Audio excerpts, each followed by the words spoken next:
given year, all coming in for a variety of reasons. So each and every story might be a little bit different over in our hospital, but we'll get into it in just a second. Now, the most natural response as to why we have turtles coming into our hospital is going to be from predation. They are extremely vulnerable from the moment they are laid as eggs all the way up through adulthood. It can be preyed on by coyotes, foxes, raccoons, opossums, sharks, crabs, birds, and even fish. Now, when a sea turtle happens to come across a predator, their only form of defense is going to be either swim away really fast, or turn their shells toward that predator so they hit that hard bone instead of their flippers. Now, on the off chance they were unable to do either of those, they may or may not lose one or more flippers. Now, if a sea turtle happens to lose one or two of their flippers, that is a-okay, as they are able to swim missing those two. But once they start to miss three or more is when it becomes an issue. One of our resident sea turtles, Allison, is a great example of what we can do here as part of our research. And she stranded back in 2005, missing 3 of her 4 flippers. Because of this, we knew that she was going to be deemed non-releasable, and we had to create a way for her to live the best life she could. So with that, after a couple of years, we were able to create a prosthetic that allowed her to regulate her depth as well as swim in anything other than just a circle. So at the moment, her prosthetic will indeed clip to the sides of her shell and extend out past, acting as a rudder, as sea turtles use their front flippers to propel themselves and their rear flippers to help them steer. Now that prosthetic will come off every single afternoon and go back on every single morning so Allison can get some well-needed beauty rest. Now here's the stat that's going to really throw you, as 21 of our patients are here because of the jetties, but a majority of the time we have 1 in 5 patients coming in for entanglement or marine debris issues, and that is simply because while sea turtles are extremely beautiful, they're not very smart. Their brains are only about the size of the tips of our thumbs, or even just the size of a grape. So while they're out swimming in the ocean and they come across fishing lines, fishing nets, or any sort of marine debris, there is a chance they could either ingest it or even become entangled in it. Now, when a sea turtle becomes entangled in fishing line, fishing nets, or even household items like an onion sack, they have the chance to get away, but sometimes they might either entangle themselves as they are unable to get out of it themselves. With that, they'll come into our facility with broken bones sometimes, or even some circulation being cut off from how severely entangled they are.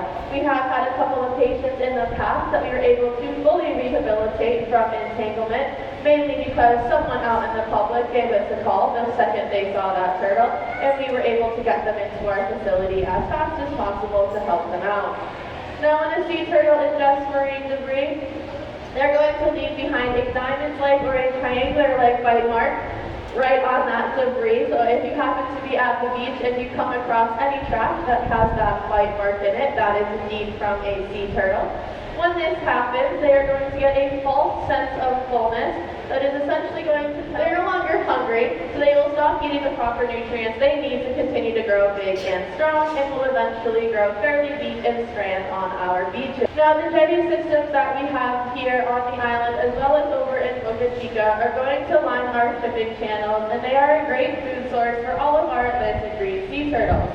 Green sea turtles get their name because they eat so much green food it actually turns their fat deposits green.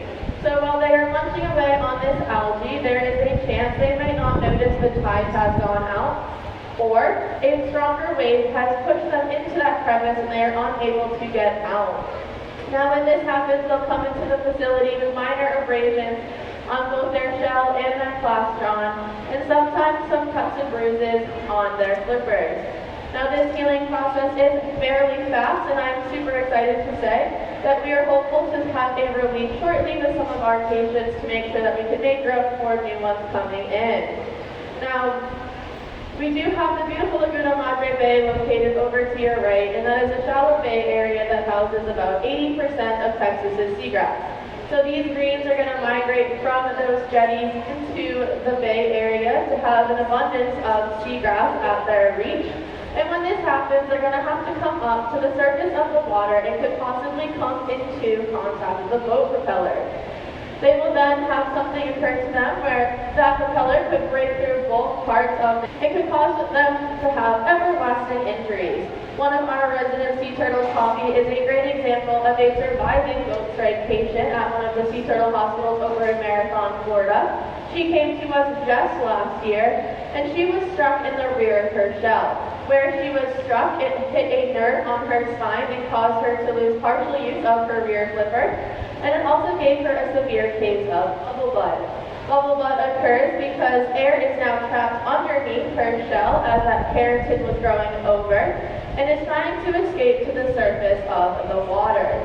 Because it is unable to do so, it's leaving her with some buoyancy issues, so we've had to place weights on her shell to help offset that issue so that she can get up to the surface of the water to get oxygen, as well as dive back down to take naps and get her food. Now Poppy will live the rest of her life here, mainly because those weights will eventually fall off and will need to be replaced as time goes on. However, a majority of our patients will all be released, and I'm pretty happy to say that we have an over 90% success rate with all of the patients that come through our hospital doors. When we release our sea turtles, we're going to do it in one of two ways depending on three factors. Those three factors include the temperature of the water, what season we're in, and the species of our turtles. And that's going to determine if we'll release them into the Bay Area, on the beach, or out in the Gulf of Mexico. So for instance, if we happen to release our hawksbill Embry, we will most likely make sure that we are offshore so she has easier access to that coral reef habitat she is looking for to live the rest of her life in.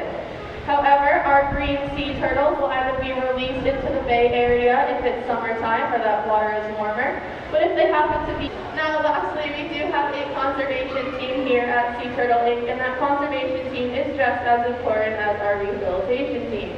We are extremely fortunate enough here along the coast of Texas and down into northern Mexico to have the smallest species of sea turtles and the most critically endangered species of sea turtles, the Kemp's Ridley, nesting on our beaches during the months of April through August.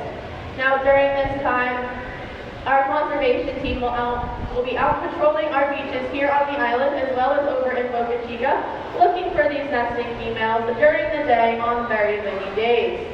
Now the Kemp's Ridley is the only species of sea turtles to come up during the day, and that is simply because they are almost the exact same coloration of the sand.